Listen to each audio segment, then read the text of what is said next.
بسم اللہ الرحمن الرحیم۔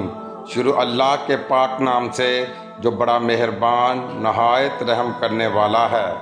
محترم ناظرین، رسول اللہ پاک صلی اللہ علیہ وسلم جب آخری خطبہ دے چکے تو اپنے حجرے میں تشریف لے گئے۔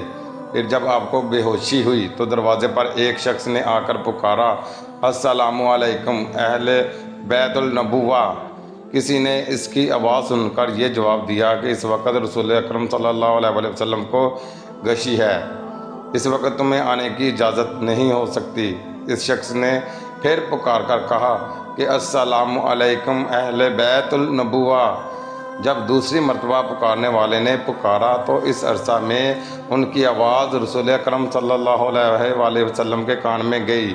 فرمایا، اے فاطمہ، کون ہے؟ عرض کیا کہ ایک شخص گھر میں آنے کی اجازت مانگتا ہے اور آپ صلی اللہ علیہ وسلم پر چونکہ بے ہوشی کا غلبہ ہے اس لیے ہم نے اسے اندر آنے کی اجازت نہیں دی۔ فرمایا، اے فاطمہ، تمہیں نہیں خبر کہ یہ کون کھڑا اجازت مانگ رہا ہے؟ یہ گھروں کو ویران کرنے والا، قبروں کو آباد کرنے والا، بچوں کو یتیم کرنے والا، عورتوں کو بیوہ بنانے والا، دوست کو دوست سے چھڑانے والا ملک الموت ہے۔ جلدی آنے کی اجازت دے دو۔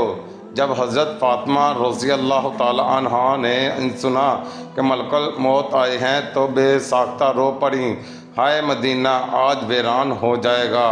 یا اللہ، تیرے رسول صلی اللہ علیہ وسلم تو آج جا رہے ہیں، یہ ملک الموت ان کو لینے آئے ہیں۔ ادھر ملک الموت مکان میں آئے، ادھر رسول اکرم صلی اللہ علیہ وسلم بے ہوش ہوئے۔ حضرت فاطمہ رضی اللہ تعالی عنہا نے فرمایا، یا رسول اللہ صلی اللہ علیہ وسلم، آج آپ کو کیا ہوا؟ پھر بہت روئیں۔ تب آپ صلی اللہ علیہ وسلم کو ہوش آیا۔ فرمایا کہ اے فاطمہ، اتنا نہ رو، کیونکہ آپ کے رونے کے ساتھ آسمان کے فرشتے اور حاملان عرش روتے ہیں۔ رسول اللہ صلی اللہ علیہ وسلم نے اپنے ہاتھ سے فاطمہ رضی اللہ تعالی عنہا کے آنسو پونچھے اور فرمایا، ان قریب سب سے پہلے اے فاطمہ تو مجھ سے آن ملے گی۔ پھر ملک الموت سے فرمایا، اے ملک الموت، اس وقت حضرت جبرائیل علیہ السلام کہاں ہیں؟ عرض کیا، یا رسول اللہ صلی اللہ علیہ وسلم، اس وقت وہ 7ویں آسمان پر ہیں۔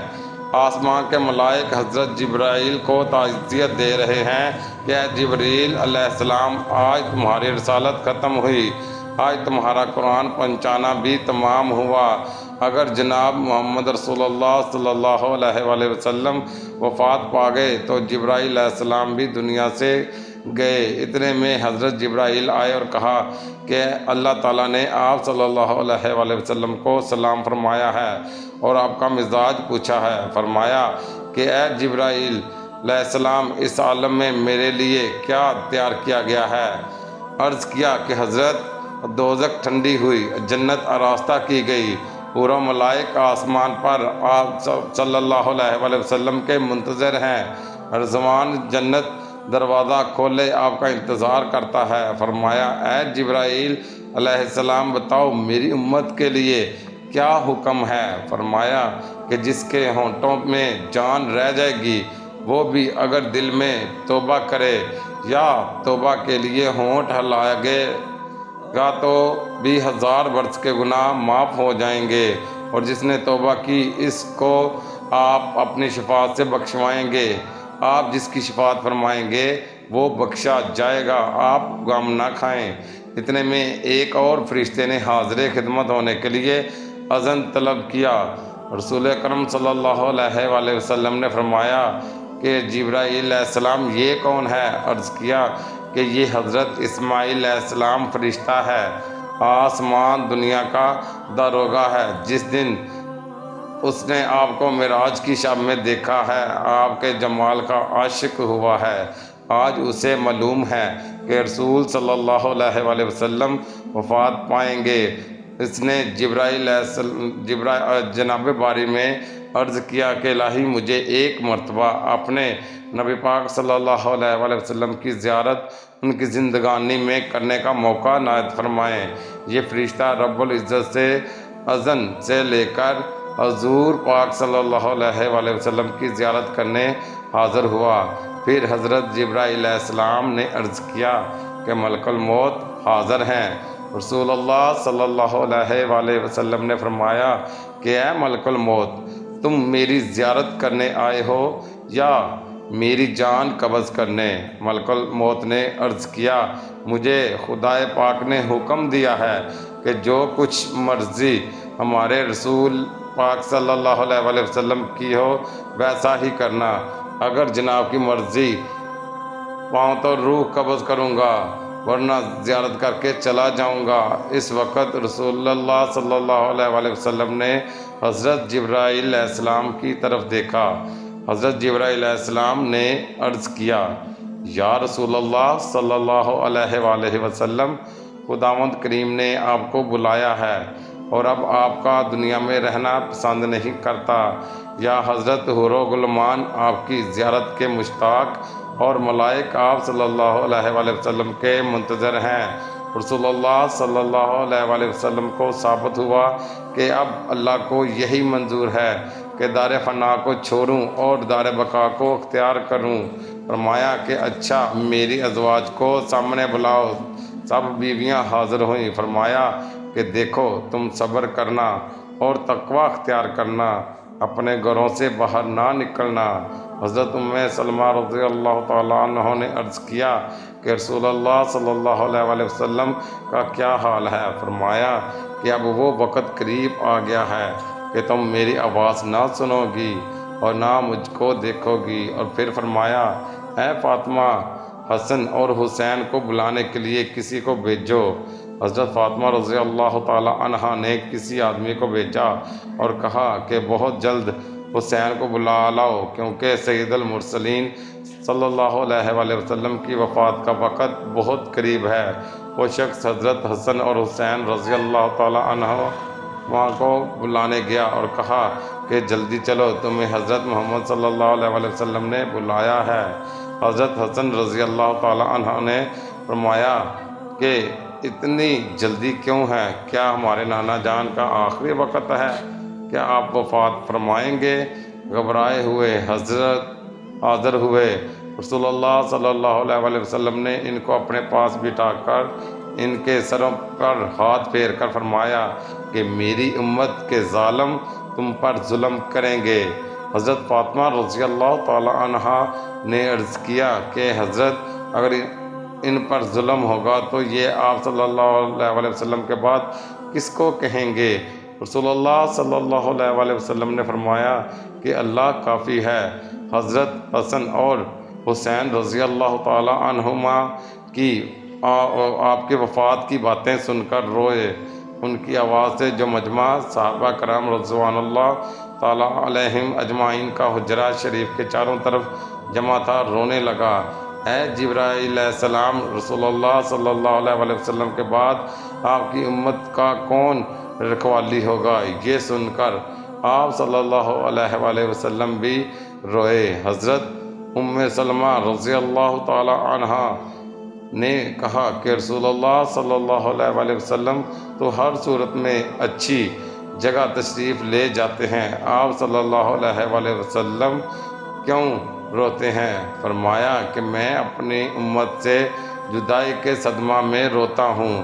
جب صحابہ کے رونے کی آوازیں بلند ہوئیں تب فرمایا کہ اے علی، میرے حجرہ کا پردہ اٹھاؤ، میں ایک آخری نظر اپنی امت اور دیکھ لوں۔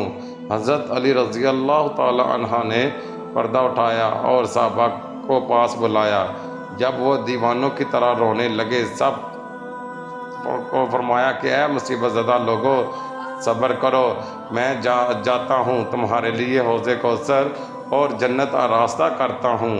تم سب سے پہلے جنت میں جاؤ گے، تم سے پہلے کوئی امت نہ جائے گی۔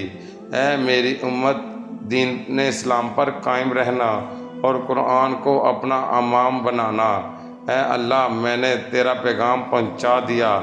یہ فرماتے فرماتے رسول اللہ صلی اللہ علیہ وآلہ وسلم کی آنکھیں بند ہوئیں اور ماتھے پر پسینہ آیا، بے ہوشی طاری ہوئی۔ حضرت علی رضی اللہ تعالی عنہ نے صحابہ کو اشارہ سے رخصت کیا، صحابہ باہر چلے گئے۔ حضرت فاطمہ رضی اللہ تعالی عنہ نے عرض کیا کہ یا رسول اللہ صلی اللہ علیہ وآلہ وسلم، میں حشر کے دن آپ کو کہاں ڈھونڈوں؟ فرمایا کہ لوح محمد کے نیچے۔ عرض کیا کہ اگر وہاں پر رسول اللہ صلی اللہ علیہ وآلہ وسلم سے ملاقات نہ ہوئی، فرمایا کہ حوض کوثر پر اگر وہاں بھی نہ ہوئی تب میزان عدالت کے پاس جہاں امت کے اعمال تولے جائیں گے، نہیں تو پل صراط پر میں وہاں جہنم کے کنارے پر کھڑا امت کی سلامت گزر جانے کی دعا کرتا رہوں گا۔ جب رسول اللہ صلی اللہ علیہ وآلہ وسلم سب کی وصیت سے فارغ ہوئے، فرمایا کہ اے ملک الموت، مجھے اپنے رب کی ملاقات کا شوق ہے، اب تم جس کام کے لیے آئے ہو وہ کام کرو۔ رسول اللہ صلی اللہ علیہ وآلہ وسلم نے روح قبض کرنے کی اجازت مرحمت فرمائی۔ ملک الموت نے روح قبض کرنا شروع کی۔ موت کی تکلیف سے رسول اللہ صلی اللہ علیہ وآلہ وسلم کی پیشانی پر پسینہ آیا، سکرات کی تکلیف شروع ہوئی۔ فرمایا اے اللہ، موت کی بڑی سخت تکلیف ہے، الہی تو ہی موت کی تکلیف آسان کرے گا۔ مٹی کے پیالے میں پانی بھروا کر رکھو۔ موت کی گھبراہٹ میں گھڑی گھڑی پانی میں ہاتھ ڈالتے، وہ ہاتھ منہ پر پھیرتے اور فرماتے اے اللہ، مجھے اپنے پاس بلا لے۔ فاطمہ رضی اللہ تعالی عنہ نے کہا کہ یا حضرت، آج آپ کو بہت تکلیف ہے۔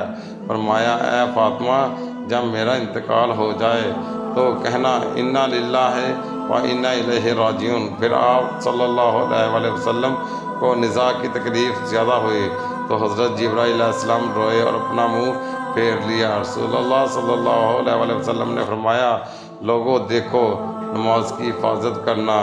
یہ فرما کر پھر یا رب امتی، یا رب امتی کہتے کہتے جان سینے تک سمٹ آئی تھی، نیچے کے جسم کی جان نکل چکی تھی، مگر امت گنہگار کا کلمہ منہ پر جاری تھا۔